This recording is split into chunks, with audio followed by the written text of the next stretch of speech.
ವಿಧಾನ ಪರಿಷತ್ ಚುನಾವಣೆಯಲ್ಲಿ ಅಡ್ಡ ಮತದಾನದ ಭೀತಿ ಸದ್ಯ ಎದುರಾಗಿದ್ದು ಕಾಂಗ್ರೆಸ್ನಲ್ಲಿ ಈಗ ರೆಸಾರ್ಟ್ ಪಾಲಿಟಿಕ್ಸ್ ಶುರುವಾಗ್ತಿದೆ. ಇಂದಿನಿಂದ 3 ದಿನಗಳ ಕಾಲ ಕೈ ಶಾಸಕರು ರೆಸಾರ್ಟ್ಗೆ ಶಿಫ್ಟ್ ಆಗ್ತಿದ್ದಾರೆ. ಬಿಡದಿಯ ವಂಡರ್ಲಾ ರೆಸಾರ್ಟ್ನಲ್ಲಿ ಒಟ್ಟು 150 ರೂಮ್ ಬುಕ್ ಆಗಿದೆ. ನೋಡಿ, ಇಂದಿನಿಂದ 3 ದಿನ ಕೈ ಶಾಸಕರು ರೆಸಾರ್ಟ್ ವಾಸವನ್ನ ಮಾಡಲಿದ್ದಾರೆ. ಪರಿಷತ್ ಚುನಾವಣೆ ಹಿನ್ನೆಲೆಯಲ್ಲಿ ಸದ್ಯ ಈಗ ರೆಸಾರ್ಟ್ ಪಾಲಿಟಿಕ್ಸ್ ಶುರುವಾಗಿದೆ. ಬಿಡದಿ ರೆಸಾರ್ಟ್ನಲ್ಲಿ ಸಂಜೆ ಕಾಂಗ್ರೆಸ್ ಶಾಸಕಾಂಗ ಸಭೆ ಸಿಎಲ್ಪಿ ಸಭೆ ನಡೀತಾ ಇದೆ. ನೋಡಿ, ಇದು ಡಿಕೆ ಶಿವಕುಮಾರ್ ಸಿಎಂ ಆದ ಬಳಿಕ ಮೊದಲ ಸಿಎಲ್ಪಿ ಸಭೆ ಆಗಿದೆ. ಹಾಗಾಗಿ ಕಾಂಗ್ರೆಸ್ನ 14 ಶಾಸಕರಿಗೆ ಇಲ್ಲಿ ಜೆಡಿಎಸ್ನವರು ಸಂಪರ್ಕ ಮಾಡಿರುವಂತಹ ಹಿನ್ನೆಲೆಯಲ್ಲಿ ಈ ಒಂದು ಸಿಎಲ್ಪಿ ಸಭೆಗಾಗಿ ಈಗ ಅವರನ್ನ ಅಜ್ಞಾತ ಸ್ಥಳಕ್ಕೆ ಕೊಂಡೊಯ್ಯಲಾಗ್ತಾ ಇದೆ. ಸಿದ್ದರಾಮಯ್ಯ ಟೀಮ್ಗೆ HDK ಫುಲ್ ಡಿಮ್ಯಾಂಡ್ ಅನ್ನ ಮಾಡ್ತಾ ಇದ್ದಾರೆ. ನೋಡಿ, ಹೆಂಗಾದ್ರೂ ಮಾಡಿ ಸರ್ಕಾರ ಕೆಡಬೇಕು, ದೋಸ್ತಿ ಸರ್ಕಾರ ಅಥವಾ JDS ಸರ್ಕಾರವನ್ನ ನಿಲ್ಲಿಸಬೇಕು ಅನ್ನುವಂಥದ್ದು ದೋಸ್ತಿ ಕುಸ್ತಿ. ಈಗ ಆ ನಿಟ್ಟಿನಲ್ಲಿ ಈಗ ಹೆಂಗಾದ್ರೂ ಮಾಡಿ ಸರ್ಕಾರವನ್ನು ಬೀಳಿಸಬೇಕು ಅಂತ ಹೇಳಿ ಕಾಂಗ್ರೆಸ್ನ 14 ಶಾಸಕರು ಮತ್ತು 3 ಪಕ್ಷೇತರ ಅಭ್ಯರ್ಥಿಗಳನ್ನ ಈಗ ಇಲ್ಲಿ ಕುದುರೆ ವ್ಯಾಪಾರ ಮಾಡೋದಕ್ಕೆ ಶುರು ಮಾಡಿದ್ದಾರೆ. ದೋಸ್ತಿ ಬಣ ಒಂದ್ ಕಡೆ ಬಿಜೆಪಿ ಕೂಡ ಇದರಲ್ಲಿ ಇನ್ವಾಲ್ವ್ ಆಗಿರ್ಬೋದು, ಹಾಗೆ ಮತ್ತೊಂದ್ ಕಡೆ HDK ಅವರು ಕೂಡ ಇನ್ವಾಲ್ವ್ ಆಗಿರ್ಬೋದು. ಇಲ್ಲಿ ಬಣ ಬಡದಾಟ ಈಗ ಶುರುವಾಗಿದೆ. ಅದು ಕೂಡ ಮತ್ತೊಂದ್ ಕಡೆ ಏನ್ ಮಾಹಿತಿ ಕೇಳಿ ಬರ್ತಾ ಇದೆ ಅಂದ್ರೆ ಸಿದ್ದರಾಮಯ್ಯನವರ ಶಾಸಕರನ್ನ, ಸಿದ್ದರಾಮಯ್ಯನವರ ಆಪ್ತರನ್ನ ಇಲ್ಲಿ ಮೇನ್ ಆಗಿ ಟಾರ್ಗೆಟ್ ಮಾಡಲಾಯ್ತಾ ಅನ್ನುವಂತಹ ಪ್ರಶ್ನೆ ಇಲ್ಲಿ ಎದ್ದಿರುವಂತದ್ದು. ಇಲ್ಲಿ ಡಿಕೆ ಶಿವಕುಮಾರ್ ಅವರಿಗೆ ಇದು ದೊಡ್ಡ ತಲೆನೋವು ಒಂದ್ ಕಡೆ ಆದ್ರೆ ಇದನ್ನ ಶಮನ ಮಾಡೋದು ಅವ್ರಿಗೇನು ಅಂತಹ ದೊಡ್ಡ ಸವಾಲೇನಲ್ಲ. ಯಾಕಂತಂದ್ರೆ ಟ್ರಬಲ್ ಶೂಟರ್ ಈ ಹಿಂದಿನ ಸರ್ಕಾರದಲ್ಲೂ ಕೂಡ ಯಾವಾಗ ಬಿಜೆಪಿ ಸರ್ಕಾರ ಆಪರೇಷನ್ ಕಮಲ ಮಾಡ್ತು ಆ ಸಂದರ್ಭದಲ್ಲೂ ಕೂಡ ಡಿಕೆ ಶಿವಕುಮಾರ್ ಮುತುವರ್ಜಿ ವಹಿಸಿ ಶಾಸಕರು ಡೆಲ್ಲಿ, ಬಾಂಬೆ ಎಲ್ಲೆಲ್ಲ ಹೋಗಿದ್ರು. ಅಲ್ಲೆಲ್ಲ ಹೋಗಿ ಅವರ ಮನವೊಲಿಸಿ ಕರ್ಕೊಂಡು ಬರುವಂತಹ ಸರ್ಕಸ್ ಮಾಡಿದ್ದನ್ನು ನಾವು ನೋಡಿದುಂಟು. ಹಾಗಾಗಿ ಡಿಕೆ ಶಿವಕುಮಾರ್ ಈಗ ಅವರ ಸರ್ಕಾರ ಪತನ ಆಗುವಂತ ಸನ್ನಿವೇಶ ಬಂದಾಗ ಅವರಿಗೆ ಇದೆಲ್ಲ ಬಹಳ ಚೆನ್ನಾಗಿ ಗೊತ್ತಿರುತ್ತೆ.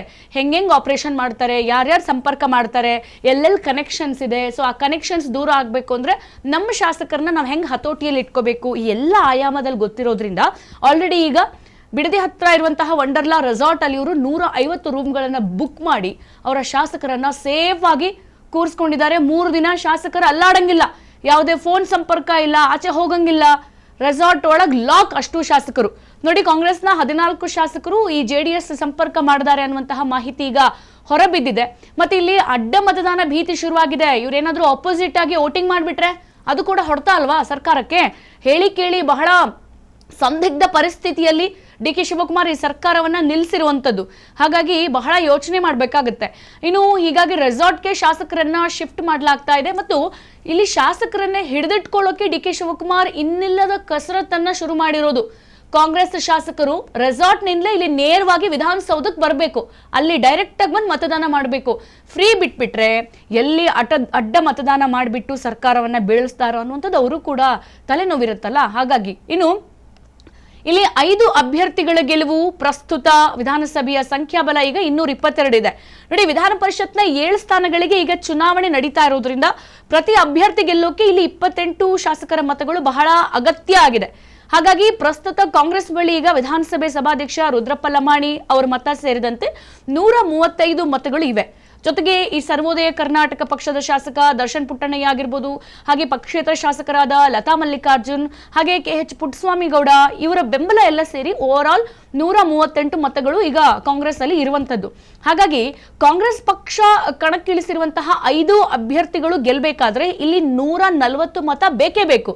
ಹಾಗಾಗಿ ಕಾಂಗ್ರೆಸ್ ಬಳಿ ಈಗ ಪ್ರಸ್ತುತ 138 ಸ್ಥಾನಗಳ ಜೊತೆಗೆ ಬಿಜೆಪಿಯಿಂದ ಉಚ್ಚಾಟನೆಗೊಂಡಿದಾರಲ್ಲ ಶಿವರಾಮ್ ಹೆಬ್ಬಾರ್ ಆಗಿರ್ಬೋದು, ST ಸೋಮಶೇಖರ್ ಆಗಿರ್ಬೋದು, ಹಾಗೆ ಕಾಂಗ್ರೆಸ್ಗೆ ಮತ ಆಗುವ ಸಾಧ್ಯತೆ ಬಹಳ ದಟ್ಟವಾಗಿದೆ ಇವರೆಲ್ಲರೂ. ಇಲ್ಲಿ ಹೀಗಾದ್ರೆ ಕಾಂಗ್ರೆಸ್ನ 5ನೇ ಅಭ್ಯರ್ಥಿ ಕೂಡ ಇಲ್ಲಿ ನಿರಾಯಾಸವಾಗಿ ಗೆಲುವು ಸಾಧಿಸಬಹುದು. ಆದ್ರೆ ಪರಿಷತ್ಗೆ ಗೌಪ್ಯ ಮತದಾನ ನಡೀತಾ ಇರುವಂತಹ ಹಿನ್ನೆಲೆಯಲ್ಲಿ ಕಾಂಗ್ರೆಸ್ನ ಮೊದಲ 4 ಅಭ್ಯರ್ಥಿಗಳಿಗೆ ಪ್ರತಿ ಅಭ್ಯರ್ಥಿಗೆ 28 ಮತಗಳ ಜೊತೆಗೆ ಹೆಚ್ಚುವರಿಯಾಗಿ 1 ಮತ ಹಾಕೋಕೆ ಉದ್ದೇಶ ಮಾಡಲಾಗಿದೆ. ಹೆಚ್ಚುವರಿಯಾಗಿ ಒಂದೇ ಒಂದು ಮತ ಹಾಕಬಹುದು. ಇನ್ನುಳಿದ ಮತಗಳ ಜೊತೆಗೆ ಇಲ್ಲಿ 2ನೇ ಪ್ರಾಶಸ್ತ್ಯ ಮತಗಳನ್ನ 5ನೇ ಅಭ್ಯರ್ಥಿಗಳಿಗೆ ಚಲಾವಣೆ ಮಾಡಿ 5 ಅಭ್ಯರ್ಥಿಗಳನ್ನು ಕೂಡ ಇಲ್ಲಿ ಗೆಲ್ಲಿಸಿಕೊಳ್ಳುವ ಉದ್ದೇಶದಲ್ಲಿ ಕಾಂಗ್ರೆಸ್ ಇದೆ ಅಂತ ಮೂಲಗಳು ತಿಳಿಸಿವೆ. ಹಾಗಾಗಿ ಶಾಸಕರನ್ನ ಕಾಂಗ್ರೆಸ್ ಸರ್ಕಾರ ಬಹಳ ಗೌಪ್ಯತೆಯಲ್ಲಿ ಕಾಪಾಡಿಕೊಂಡಿದೆ. ಈಗ ಮತ್ತೊಂದ್ ಕಡೆಗೆ ಕೇಂದ್ರ ಸಚಿವ HD ಕುಮಾರಸ್ವಾಮಿ ಕೂಡ ಈ ಶಾಸಕರನ್ನ ಕಾಂಟ್ಯಾಕ್ಟ್ ಮಾಡಿದ್ದಾರೆ ಅನ್ನುವಂತಹ ಅನುಮಾನ ಬಂದಿರೋದ್ರಿಂದ ಕಾಂಗ್ರೆಸ್ನ 14 ಶಾಸಕರ ಜೊತೆಗೆ 3 ಪಕ್ಷೇತರ ಶಾಸಕರನ್ನ ಈಗ ಕೇಂದ್ರ ಸಚಿವ HDK ಕಾಂಟ್ಯಾಕ್ಟ್ ಮಾಡಿದ್ದಾರೆ ಅನ್ನೋದು DK ಶಿವಕುಮಾರ್ಗೆ ಡವ ಶುರುವಾಗಿದೆ. ಹಾಗಾಗಿ HDK ಮಾತಿಗೆ ಮರಳಾಗದೆ ಅವರೆಲ್ಲರೂ ಕೂಡ ಕಾಂಗ್ರೆಸ್ಗೆ ಪಕ್ಷ ನಿಷ್ಠೆಯಾಗಿರಬೇಕು ಅನ್ನುವಂಥ ನಿಟ್ಟಿನಲ್ಲಿ ಈಗ ವಿನಯ್ ಕಾರ್ತಿಕ್ಗೆ ಮತ ಹಾಕುವಂತೆ DK ಶಿವಕುಮಾರ್ ಸೂಚನೆಯನ್ನು ಕೂಡ ಕೊಟ್ಟಿದ್ದಾರೆ ಅನ್ನುವಂಥದ್ದು ಗೊತ್ತಾಗ್ತಾ ಇರೋದು. ಮತ್ತೆ ಇಲ್ಲಿ ದಳಪತಿಗಳು ಪಕ್ಷೇತರರನ್ನು ಕೂಡ ಸೆಳೆಯುವಂತಹ ತಂತ್ರ ಮಾಡಿದ್ದಾರೆ ನೋಡಿ. 3 ಜನ ಪಕ್ಷೇತರ ಅಭ್ಯರ್ಥಿಯಾಗಿ ಗೆದ್ದಿರುವಂಥದ್ದು. ಹಾಗಾಗಿ ಅವರನ್ನು ಕೂಡ ಈಗ DK ಬ್ರದರ್ಸ್ ಸಂಪರ್ಕಿಸಿದ್ದಾರೆ, ಜೊತೆಗೆ ಬಹಳ ಭದ್ರವಾಗಿ ಇವ್ರ ಜೊತೆ ಇಟ್ಕೊಂಡಿದ್ದಾರೆ ಅನ್ನುವಂಥದ್ದು. ಇನ್ನು ಇದರ ನಡುವೆ ST ಸೋಮಶೇಖರ್ ಆಗಿರ್ಬೋದು, ಹಾಗೆ ಶಿವರಾಮ್ ಹೆಬ್ಬಾರ್ ಕೂಡ CLP ಮೀಟಿಂಗ್ ನಲ್ಲಿ ಭಾಗಿಯಾಗುವ ಸಾಧ್ಯತೆ ಬಹಳ ದೊಡ್ಡದಾಗಿದೆ.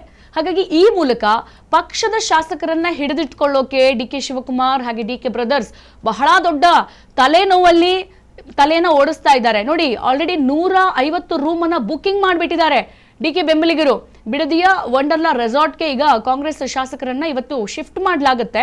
ಈಗಾಗಲೇ 150 ರೂಮ್ ಕೂಡ ರೆಡಿ ಇದೆ. ಜೊತೆಗೆ ಅವರಿಗೆ ಏನೆಲ್ಲ ಬೇಕು ಒಳಗಡೆ ಇರೋದಕ್ಕೆ ಯಾವ್ಯಾವ ತರದ ಸೌಲಭ್ಯ ಬೇಕು ಆ ಎಲ್ಲ ಸೌಲಭ್ಯಗಳನ್ನು ಒಳಗೆ ಮಾಡ್ತಾರೆ. ಒಟ್ಟಾರೆ ಅವರು ಒನ್ಸ್ ರೆಸಾರ್ಟ್ ಒಳಗೆ ಹೋಗಿ ಲಾಕ್ ಆದ್ರೆ ಹೊರಗೆ ಇಣುಕಿ ಹಾಕುವಂತ ಸಂದರ್ಭ ಕೂಡ ಇರೋದಿಲ್ಲ. 3 ದಿನ ರೆಸಾರ್ಟ್ ರಾಜಕೀಯ ಈಗ ಟ್ರಬಲ್ ಶೂಟರ್ ಕೈಯಿಂದ ಶುರುವಾಗ್ತಾ ಇರೋದು. ನೇರವಾಗಿ ರೆಸಾರ್ಟ್ ನಿಂದ ಅವರು ಇಲ್ಲಿ ಮತ ಚಲಾಯಿಸೋಕೆ ವಿಧಾನಸೌಧಕ್ಕೆ ಹೋಗ್ತಾರೆ. ಅದು ಯಾಕೆ ಈ ಎಲ್ಲ ಆಯಾಮದಲ್ಲಿ ಮಾಡಿರೋದು ಅಂತಂದ್ರೆ DK ಶಿವಕುಮಾರ್ಗೆ ಚೆನ್ನಾಗಿ ಗೊತ್ತು ಈಗ ಮತ ಎಣಿಕೆ ಏನ್ ನಡೀತಾ ಇದೆ, ಇದರಲ್ಲಿ ಏನಾದ್ರೂ ಸಂಖ್ಯಾಬಲ ಕೂಡ ಕಡಿಮೆ ಇದೆ. ಪಕ್ಷೇತರ ಅಭ್ಯರ್ಥಿಗಳನ್ನು ಕೂಡ ಮನವೊಲಿಸಿ ಜೊತೆಗೆ ಇಟ್ಕೊಂಡಿದ್ದಾರೆ.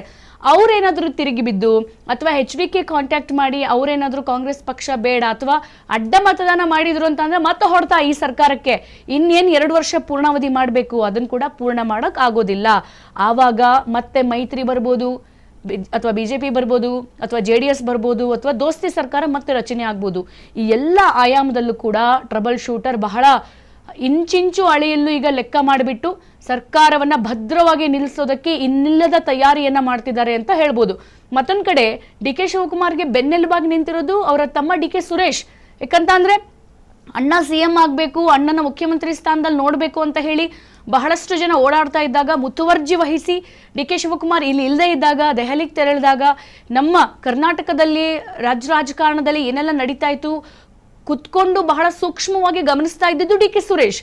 ಹಾಗಾಗಿ DK ಬ್ರದರ್ಸ್ ಜಂಟಿಯಾಗಿ ಈ ಒಂದು ಟ್ರಬಲ್ ಅನ್ನ ಹೆಂಗ್ ಶೂಟ್ ಮಾಡ್ತಾರೆ ಅನ್ನುವಂಥದ್ದನ್ನ ನಾವು ಕಾದು ನೋಡ್ಬೇಕು.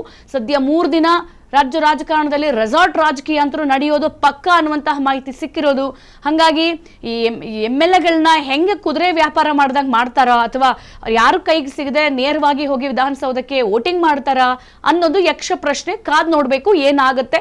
ಬಹಳ ಕ್ಯೂರಿಯಾಸಿಟಿಯನ್ನ ಬಿಲ್ಡ್ ಮಾಡಿರುವಂತಹ ರಾಜಕಾರಣದ ಡೆವಲಪ್ಮೆಂಟ್ಸ್ ನೋಡೋಣ. DK ಶಿವಕುಮಾರ್ಗೆ ಇದು ಯಾವ ರೀತಿ ವರವಾಗುತ್ತೋ ಶಾಪವಾಗುತ್ತೋ ಅನ್ನೋದನ್ನ ಕಾದ್ ನೋಡ್ಬೇಕು.